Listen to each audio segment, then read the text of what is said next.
की सबसे बड़ी खबर, जल्द जा सकती है शी जिनपिंग की कुर्सी। जिनपिंग को राष्ट्रपति पद छोड़ना पड़ सकता है। जिनपिंग पर कुर्सी से हटने के लिए भारी दबाव है और जिनपिंग को कोरोना संकट का मुल्क में जिम्मेदार माना ही जा रहा है। अब दुनिया इसके लिए जिम्मेदार मान रही है और मुल्क में असंतोष बढ़ता जा रहा है। ब्रिटेन के अखबार डेली एक्सप्रेस का यह बहुत बड़ा खुलासा है। डेली एक्सप्रेस ने कई जानकारों के हवाले से उनसे बात करने के बाद यह खबर दुनिया के सामने रखी है। जिनपिंग के खिलाफ विद्रोह जैसे हालात बनते जा रहे हैं खुद उनकी पार्टी में, और सीसीपी में कई जो नेता हैं वो ये मान रहे हैं कि अब स्टेप डाउन कर जाना चाहिए और उनको राष्ट्रपति नहीं रहना चाहिए शी जिनपिंग को, वरना आने वाले दिनों में मुल्क के लिए हालात और ज्यादा खतरनाक हो सकते हैं। लेकिन इसी से जुड़ा हुआ दूसरा पहलू यह है कि अपनी कुर्सी को बचाने के लिए शी जिनपिंग लगातार ऐसे ड्रामे कर सकते हैं जिसमें मिनी वॉर को मेजर वॉर में बदलने वाले हालात भी हो सकते हैं। चीन में जिनपिंग के खिलाफ ये बगावत जिनपिंग के दिमाग में वो खुराफात और बढ़ा सकती है जिसके लिए वो जाने जाते हैं। पहले ही एलएसी में उन्होंने तनाव बढ़ा रखा है और अब कुर्सी जाते देखकर उनका डेस्परेशन और बढ़ सकता है और इस डेस्परेशन में एलएसी में ये तनाव और बड़े युद्ध में बदल सकता है, ऐसा कहना है जानकारों का। एक तरफ वो अखबार आप देख रहे हैं जिसने अपने हवाले से ये खबर छापी है, उसने कई एक्सपर्ट से बातचीत की है, वो इनसाइडर्स, वो एक्सपर्ट्स जो एकदम पूरी तरह से जानते हैं। आप इसके पहले भी जानते हैं, एक्सप्रेस ने तो आज दुनिया के सामने रखा है, लेकिन इससे पहले वो प्रोफेसर जिसने सीसीपी के स्कूल में पढ़ाई करवाई है बच्चों को, उसने सामने आकर यह कहा था कि यह आने वाले दिनों में हो सकता है और जिस तरीके से यह ज़ॉम्बी बनती जा रही है सीसीपी, हो सकता है शी जिनपिंग को हटाया जाए। लेकिन सबसे पहले एलएसी में इसके क्या असर दिखाई दे रहे हैं, हमारे संवाददाता अभिषेक उपाध्याय वहां मौजूद हैं। अभिषेक, ओवर टू यू। आपके साथ जो मेहमान मौजूद हैं आज की सुबह, उनको क्या दिखाई दे रहा है भारत और चीन के बीच जो चल रहा है उस लिहाज से?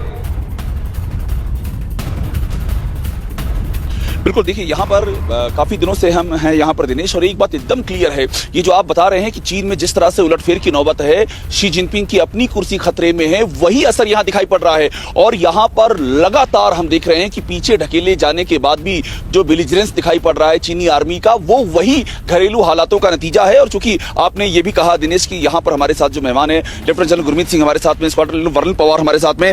गुरमीत जी तो पहले खुद ही बताएंगे कि वो क्या महसूस कर रहे हैं, वो आज यहाँ पर आए हैं, बहुत अच्छा उनको तजुर्बा इलाकों का। दिनेश, गुरमीत जी। देखिए जी, यहाँ पर आकर जो महसूस हो रहा है कि जो स्थिति है पूर्ण रूप में भारत की मजबूत हो गई है।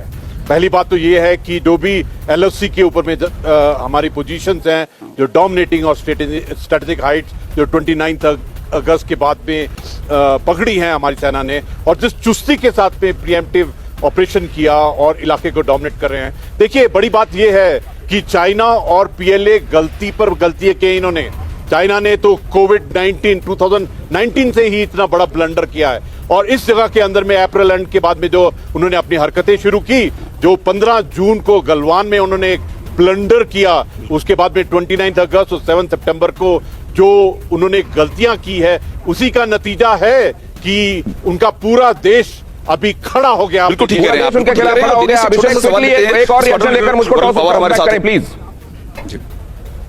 बिल्कुल बिल्कुल बिल्कुल वही मैं कह रहा था कि वर्नल पवार जी हमारे साथ हैं। वर्नल, आप यहाँ पर जो देख रही है, देखिए एयर पावर बहुत मजबूत हो, एयर डोमिनेंस की जो बात होती है, मुझे आप यहीं पर मौजूद हैं, आप ग्राउंड जीरो पे मौजूद हैं, एयर डोमिनेंस समझाइए, यहाँ जो हमारी एयर डोमिनेंस है वो चीन पर कितनी भारी है?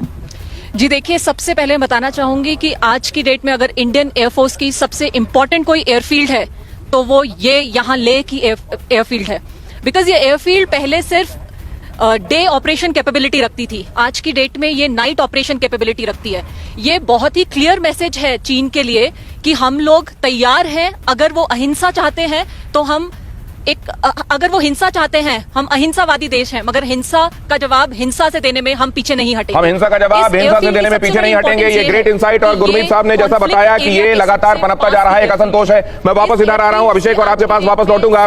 विष्णु प्रकाश जी और साइबल हमारे साथ जुड़े हुए हैं, लेकिन सबसे पहले मैं आपके पास आना चाहता हूं मनीष झा। ये जो रिपोर्ट आई है, एक्सप्रेस वहां का एक प्रतिष्ठित अखबार, और उसने जिन सोर्सेज का हवाला देकर ये बात कही है, ये बात कितनी पुख्ता लग रही है, और शी जिनपिंग के लिए ये डेस्परेशन किस हद तक जा सकता है? क्विकली देखिए दिनेश, जैसा कि आपने भी जिक्र किया, पिछले दिनों हम सब ने देखा था कि कम्युनिस्ट पार्टी स्कूल की प्रोफेसर काई सिया, उन्होंने खुद बताया कि किस तरह का असंतोष एक बड़े समुदाय में कम्युनिस्ट पार्टी के हैं जो सीनियर लीडरशिप में, जिन्हें यह लगता है कि शी जिनपिंग सबको साथ लेकर नहीं चल रहे हैं, कम्युनिस्ट पार्टी को वो एक माफिया बॉस की तरह से चला रहे हैं और बहुत सारे जो आप कहें प्रभावशाली ग्रुप उनके खिलाफ हैं। लेकिन वहीं दूसरी तरफ मैं आपको कहूं कि पिछले कई वर्षों से जो मैंने कम्युनिस्ट पार्टी की कार्यशैली को बहुत नजदीक से देखा है, अभी भी उस पार्टी पर सरकार में और देश के सत्ता तंत्र में शी जिनपिंग का बहुत ही ज्यादा अगर आप कहें कंट्रोल है। शी जिनपिंग का बहुत बड़ा कंट्रोल। उसी अखबार के हवाले से यह कहा गया है कि ये प्लेनेट में अकेला ऐसा हुक्मरान है जिसने 11 अहम कुर्सियां अपने नीचे रख रखी हैं। 11 कुर्सियों पर काबिज है ये आदमी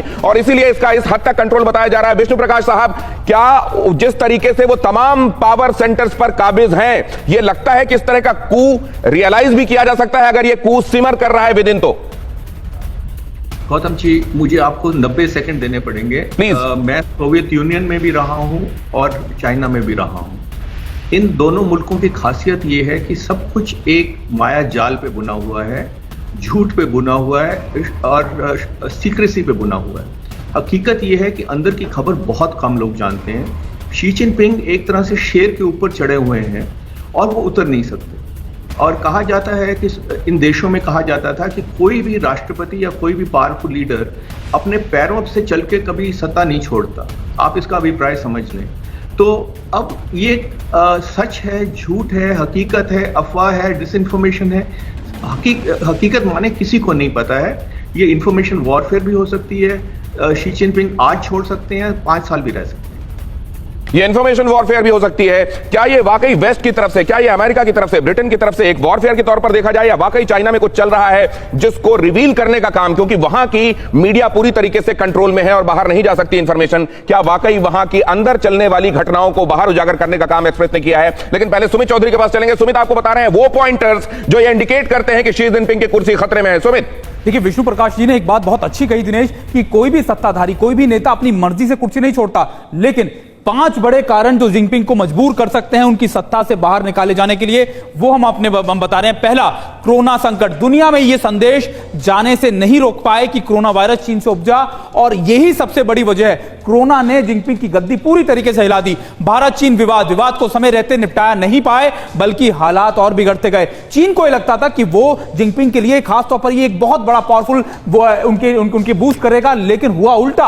अब उनकी स्थिति और बिगड़ गई है। इसके अलावा एक साथ कई देशों से दुश्मनी, अमेरिका सहित दुनिया के कई बड़े देश चीन को सबक सिखाने की फिराक में, ना सिर्फ अमेरिका, फ्रांस, ऑस्ट्रेलिया, जापान, आप नाम लीजिए, सारे के सारे देश ना सिर्फ संबंध खत्म करना चाहते हैं, बल्कि कोई बड़ा लेसन सिखाना चाहते हैं।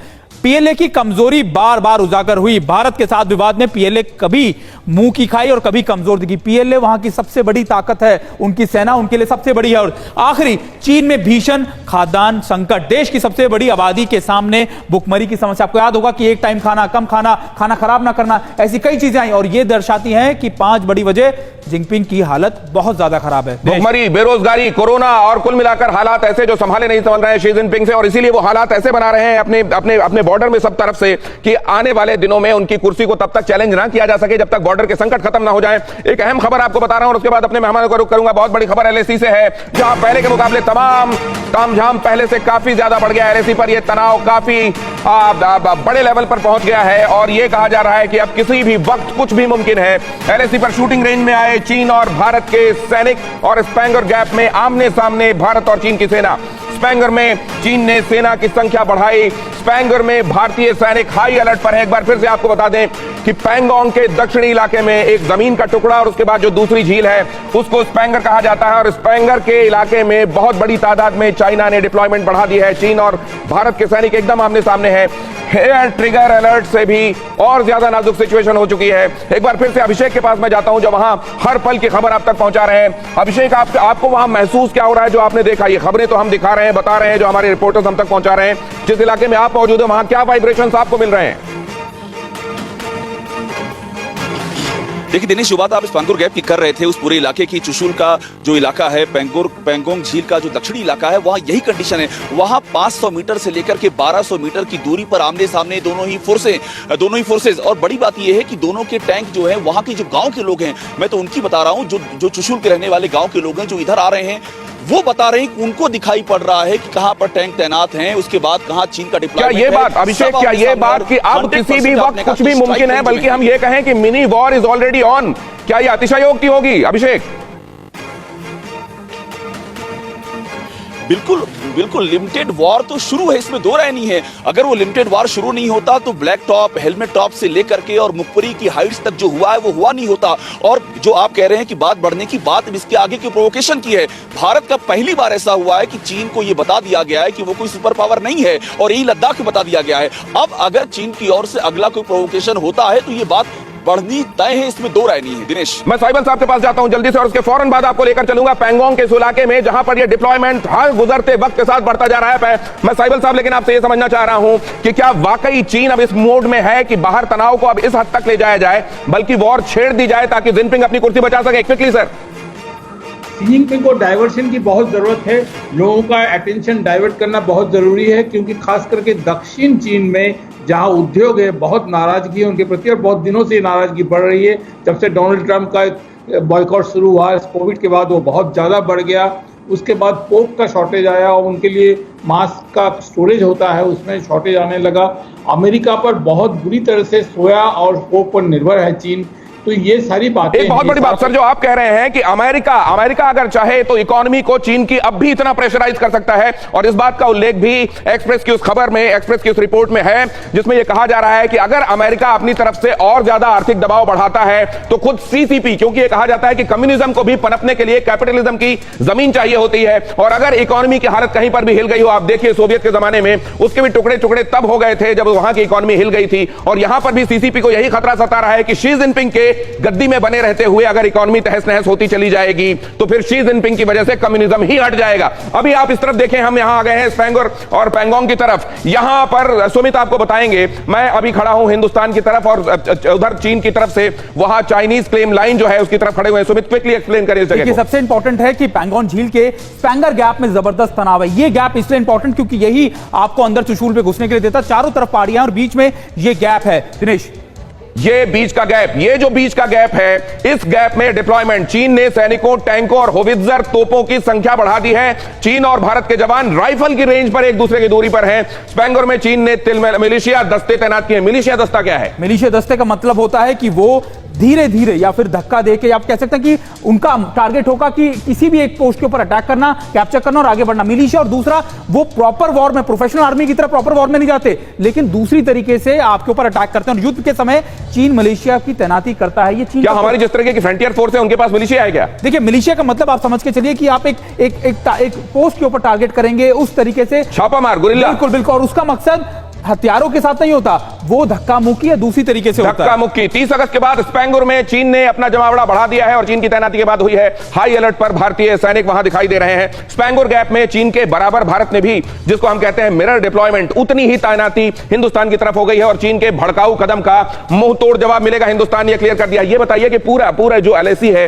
क्या यही एक इलाका या हर जगह हमने मिरर डिप्लॉयमेंट की है? देखिए, मिरर डिप्लॉयमेंट एलएसी पे, पूरी एलएसी के ऊपर दिनेश हर जगह पर है, और ये वजह और ये डिप्लॉयमेंट आपने मई महीने में ही शुरू कर दी थी। तो सुमित, एक बात बताइए, एक तो होता है रिएक्शनरी कि आपने देखा उधर कितना डिप्लॉयमेंट हुआ और फिर उस हिसाब से अपनी ऑगमेंटेशन इधर की, एक दूसरा होता है कि आपने प्रोएक्टिव होकर उधर कितना हो सकता है उस अंदाजे में अपने यहां पहले डिप्लॉयमेंट बढ़ा दिया। हम क्या कर रहे हैं दिनेश? इस पूरी डिप्लॉयमेंट का मकसद ये है कि आप स्ट्रेटेजी समझते हैं सामने वाले की, कि आपको वो लड़ाने के लिए आपको दिखा यहां पे रहा है, लेकिन करेगा कहीं और। आपको याद होगा कि 62 में हमने देखा था इसी तरीके से कि ईस्टर्न लद्दाख से शुरू हुआ, फिर वो अरुणाचल में, फिर दूसरी जगहों में, और यही स्ट्रैटेजी चीन हमेशा अपनाता। अगर आप देखें समय का भी अगर आप तालमेल करें तो 62 के लगभग का समय, और इसी तरीके से स्ट्रैटेजीज उन्हीं पोस्टों के ऊपर, उन्हीं हाइट्स के ऊपर उसी तरीके से हो रहा है सब कुछ। एकदम वही रिक्रिएशन किया जा रहा है चाइना की तरफ से जो 1962 में, और डर इस बात का है कि अक्टूबर करीब आ रहा है। वो 22 अक्टूबर ही तारीख थी। बहरहाल अब आपको जिनपिंग के पाप के 10 सबूत दिखाते हैं, कैसे जिनपिंग के इरादे जंगी हैं। आइए समझिए, एक एक करके आपको एक्सप्लेन करते हैं।